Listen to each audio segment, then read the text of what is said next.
What is up, my friends? You are very welcome along to Monday night's late night news roundup here on Anfield Agenda. Over the course of the next few minutes, we're going to be discussing Liverpool's apparent interest in Bradley Barcola of PSG.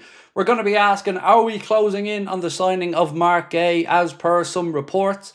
Then we're going to be talking about Canade, a little bit on Isak, and of course any other bits and pieces that we think you need to know with a view to this summer's transfer window. So once you've watched the video, you know the drill. Let me know your thoughts in the comment section. Do drop a like if you enjoy it, and of course we'd love you to hit that subscribe button. Couple of quick reminders as well. Our last show ever is on sale right now. We'll be in Liverpool for the weekend of the Manchester United game at the Hot Water Comedy Club, Sunday 19th of October. Tickets are priced at just £15 and it is an all ages event. On top of that, we'd love you to come across and join the Anfield Agenda WhatsApp channel. Just scan the QR code there on the screen and that will bring you in.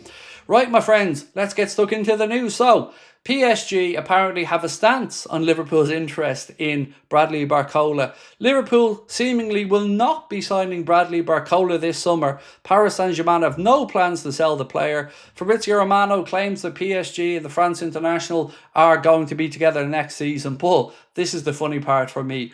TalkSport had reported that the Reds were preparing a £100 million move for the winger. Do you believe that?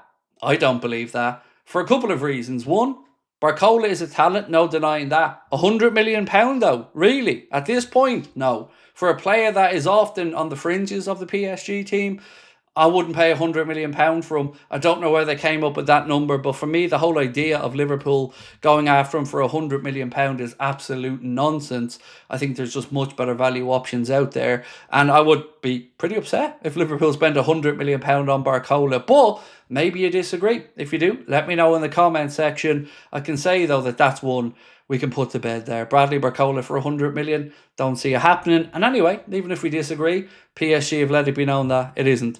Now, we've got some conflicting stuff here. So, Rich Jolly and Miguel Delaney say that Liverpool retain an interest in Alexander Isak, but we do believe that there is no chance of this one happening anytime soon, especially at that valuation of upwards of £150 million. I think we can run the line under this one and say ain't going to happen unless something drastic changes anytime soon.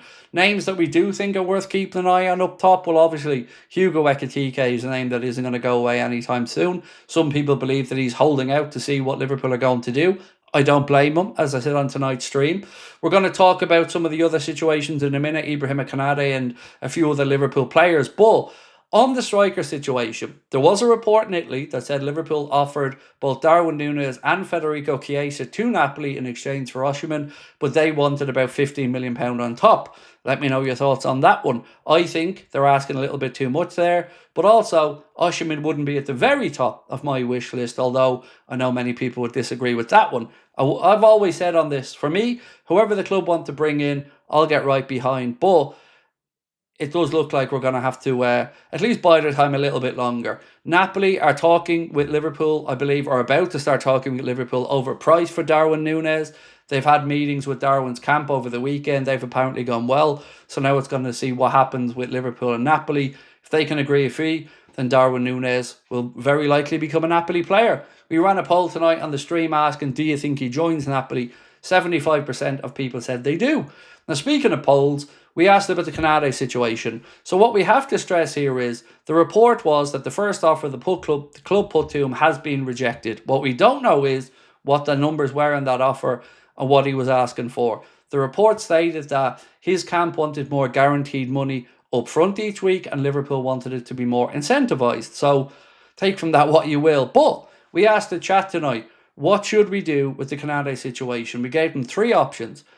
We gave him three options. Sell him, keep negotiating for now, or we said give him more money. They were the three options, and most people went for sell him. About 50% of the chat went for sell him. The next highest answer was keep negotiating, and for what it's worth, I'd be in the keep negotiating stand. And then the other was offer him more money, which I don't think we should do. So let us know what you think on that one. Do you agree? Do you disagree? I don't think it's the point yet where we need to be saying sell Canade, nor do I think we're at the point yet where he's just driven all about money. But I do think we'll have to put a date in the calendar and say, right, if we can't agree by now, final offers in, And if we can't agree a deal, we're going to have to sell him. It's as simple as that in my mind. Right, let's talk about Nat Phillips for a minute.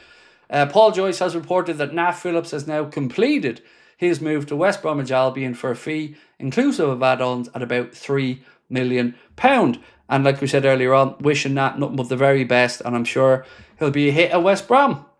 Right, let's talk about Mark Guehi, because some reports, well, there's been varying reports. Some of them have said that Mark Guehi has told his friends that he would prefer a move to Liverpool over any other names that have been interested. But other people are starting to say that there's a deal in the offing here for about 40 million up front and 5 million in add-ons for Mark Guehi. Now, I don't know that to be the case or not. Rudy Guehi believes we're getting close on that one. But if it is true, I'd be very happy with that deal. We've gone to sell Jarell Quansah for £30 million plus 5 million in add-ons, and we've a buyback clause about £51 million for him. I think bringing in Mark Guehi would be tremendous business at that price, 40 million plus 5 in add-ons. Yes, he only has 1 year on his contract, but he's still young enough. He's a leader. He's homegrown. There are many things to put that in the plus column, and it would give Arne Slot another very good option at centre-back. Quansah wasn't as far along as the development as Guehi is, so for me, that would be brilliant. If Gomez is going to stay, which again we believe he is based on the report earlier on, then it's just a matter of what we can do with Canade. If you get Ibu to a decision where we agree and he signs a new deal, you could have Gomez, Guehi, Canade and Virgil, as well as young options like Nalo, and then players like Watoro who can come in and play, Endo who can come in and play in centre-back as well. So for me, this would be brilliant if it's true, and I believe we probably will see Mark Guehi join Liverpool. Lots of people were saying, do you think if we sell Canade, we could get Mark Guehi? For me, you could even push Canade out of the picture. The Quansah situation will be the catalyst to us signing Mark Guehi. And for what it's worth, if I had to bet on it right now, I would say we sign him. I really would.